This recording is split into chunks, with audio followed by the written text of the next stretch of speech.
공부는 언제 할래? 라는 질문 대신 엄마 아빠랑 질문놀이 할래? 라고 물어봐 주세요. 독서교육 전문가 남미영 박사의 생각을 키우는 독서 코칭, 질문하는 아이로 키우는 엄마표 독서 수업입니다.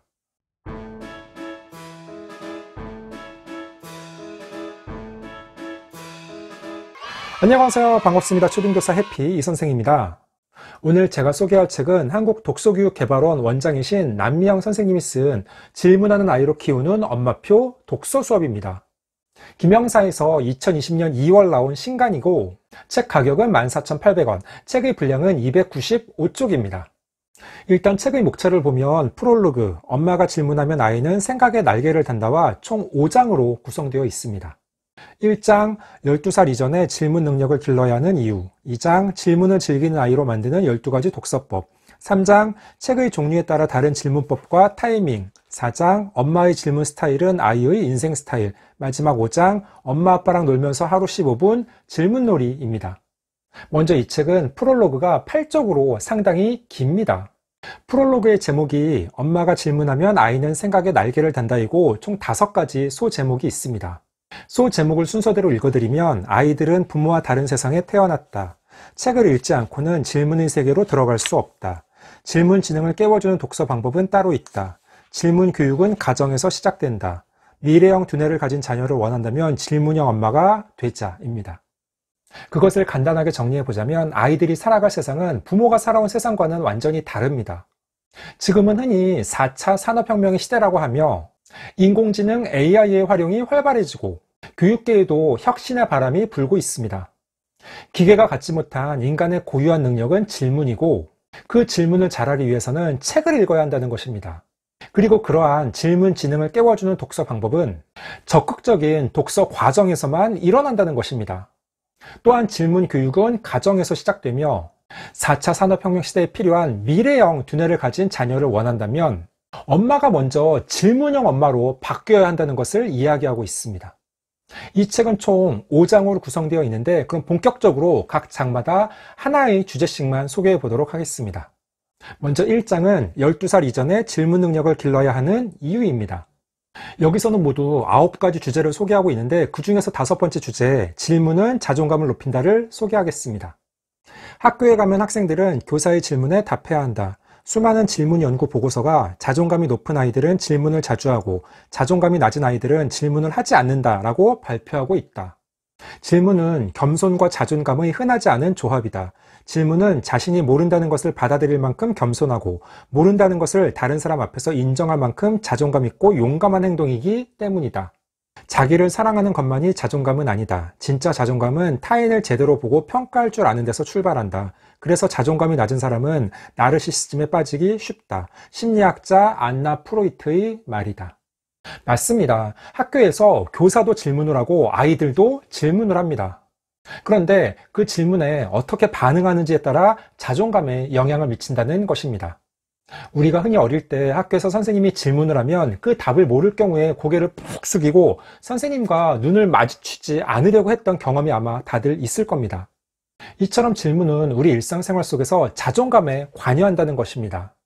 그리고 어른들도 스스로 계속 본인에게 질문하고 그 답을 찾으며 생각하는 시간을 가져야 한다는 것을 강조하고 있습니다. 2장은 질문을 즐기는 아이로 만드는 12가지 독서법입니다. 2장은 제가 일단 12가지 독서법 소제목을 읽어보겠습니다. 1. 질문의 씨앗 호기심을 자극하라. 2. 질문의 촉매 공감하며 읽는 법. 3. 질문 지능 어휘력의 지배를 받는다. 4. 정확한 질문을 위해 집중력 높이는 법. 5. 질문 창고를 풍부하게 하는 장기 기억 훈련법. 6. 질문의 날개를 달아주는 상상하며 읽기. 7. 힘있는 질문을 만드는 논리적 사고력 키우기. 8. 고정관념에서 벗어난 질문을 만드는 비판하며 읽기. 9. 균형 잡힌 질문으로 이끄는 판단하며 읽기. 10. 혁신적인 질문으로 이끄는 창의적으로 읽기. 11. 삶의 문제에 답을 주는 문제 해결하며 읽기. 마지막 12. 선생님처럼 읽으면 질문의 달인이 된다. 여기서는 세 번째 주제인 질문 지능 어휘력의 지배를 받는다를 소개하겠습니다. 사람은 자신의 머릿속에 저장되어 있는 어휘만큼만 이해하고 느끼고 생각하고 말할 수 있다. 어휘력을 향상시켜 질문 지능을 높이는 독서 방법에는 다음과 같은 것들이 있다.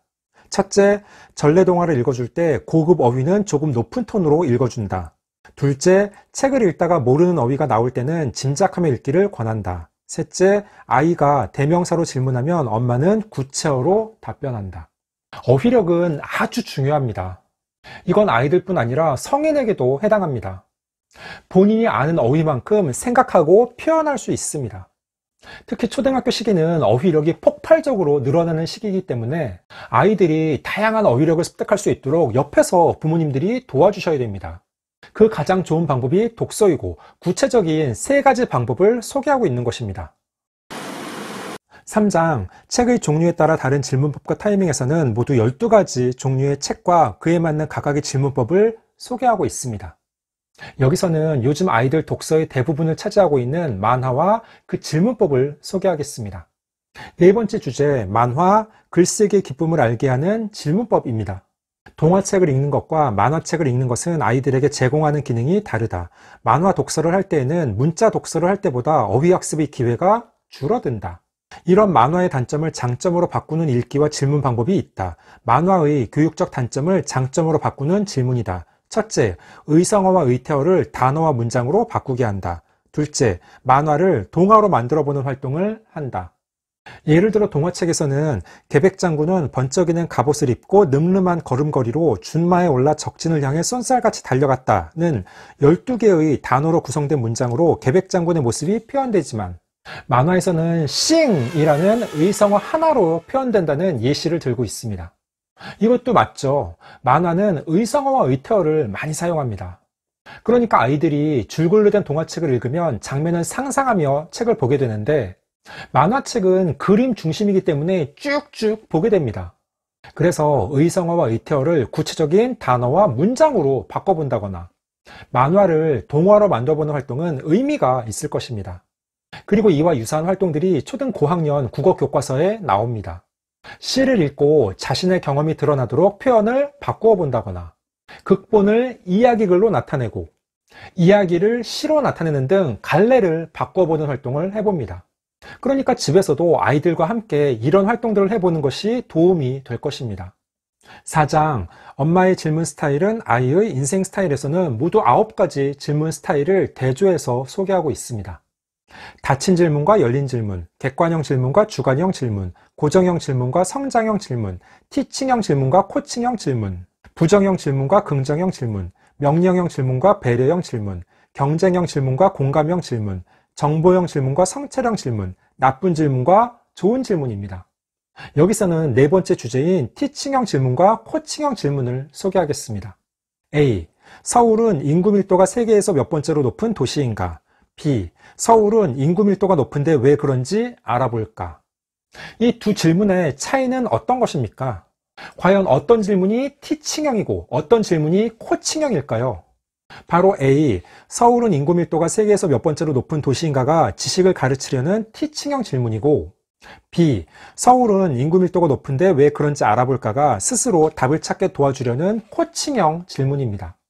티칭형 질문은 객관화된 지식을 찾는 정답 찾기 질문이고 코칭형 질문은 추론을 통해 정답을 만들게 하는 정답 만들기 질문이다. 당연히 우리들은 코칭형 질문을 주로 해야 합니다. 특히 요즘처럼 4차 산업혁명 시기에는 더욱 그럴 것입니다. 그래서 실제 요즘 초등 교과서에서도 생각해 볼 수 있는 여지를 질문들이 많이 나옵니다. 예를 들어 이런 식입니다. 초등 4학년 1학기 사회교과서를 보면 다음 편지를 읽고 떠오르는 생각이 무엇인가요? 옛날 사람들은 지도를 어떻게 그렸을까? 입니다. 정답이 딱 한 가지만 있는 것이 아니라 아이들이 다양하게 생각해 볼 수가 있고 그것을 자유롭게 이야기해 보도록 하는 것입니다. 마지막 5장, 엄마 아빠랑 놀면서 하루 15분 질문놀이에서는 첫 번째 주제인 TV를 바보상자에서 교육상자로를 소개해 보도록 하겠습니다. TV는 바보상자라는 말이 있다. 그건 TV 활용을 모르는 사람들이 하는 말이다. TV는 교육상자이다. TV는 학교에서 가르치지 못하는 세상의 모습을 빠르게 알려주는 매우 똑똑한 선생님이다. 그 중에서 사회 변화의 모습이 가장 자주 반영되는 것이 사랑과 결혼 문제이다. TV 드라마를 보면서 다음과 같은 질문 놀이를 하면 비판적 사고, 상상력, 판단력, 창의적 문제 해결력까지 기를 수 있다. 그러면서 질문 6가지를 소개하고 있는데 그 중에서 3가지만 한번 읽어보겠습니다. 1. 드라마, 영화 속의 행복한 사람은 왜 행복하게 되었는지, 불행한 사람은 왜 불행하게 되었는지 생각해 볼까? 2. 저 작품을 만든 작가나 감독은 시청자에게 어떤 이야기가 하고 싶어서 작품을 만들었을까? 3. 만약에 내가 어른이 되어 결혼한다면 어떤 사람을 선택하겠니? 사실 드라마를 볼 때 거기에 빠져서 미처 아이에게 질문할 생각을 하지 못하는데 충분히 교육적으로 의미 있는 일이라고 생각합니다. 저희 아이도 지난 겨울방학 때 스토브리그, 사랑의 불시착 등의 드라마를 봤는데 저런 질문을 할 걸 그랬습니다. 15초 요약! 오늘 소개해드린 책은 독서교육 전문가인 남미영 선생님이 쓴 질문하는 아이로 키우는 엄마표 독서 수업입니다. 우리 아이들이 살아갈 세상에서는 정답보다는 질문하는 능력이 중요하고 그러한 질문을 제대로 하기 위해서는 엄마의 올바른 독서 지도가 필요하다는 것입니다. 어릴 때 아이들이 부모에게 질문을 참 많이 합니다. 그런데 어느 순간 아이도 부모도 질문을 하지 않게 됩니다. 부모님들은 보통 문제집 다 풀었어? 오늘 알림장 있니? 이런 확인하는 질문만 주로 하게 됩니다. 하지만 이 책에서는 그동안 우리가 간과했던 질문의 장점과 중요성을 독서와 연결해서 살펴봤다는 데 커다란 의의가 있다고 생각합니다. 상당히 구체적인 독서법과 질문법, 질문 놀이가 나와 있으니까 궁금하신 분들은 한번 읽어보시면 많은 도움이 될 것입니다. 오늘 준비한 내용은 여기까지입니다. 앞으로도 독서를 꾸준하게 해서 여러분들에게 도움이 될 만한 괜찮은 책이 있으면 소개하는 시간을 갖도록 하겠습니다. 이상 초등교사 해피 이선생이었습니다. 안녕.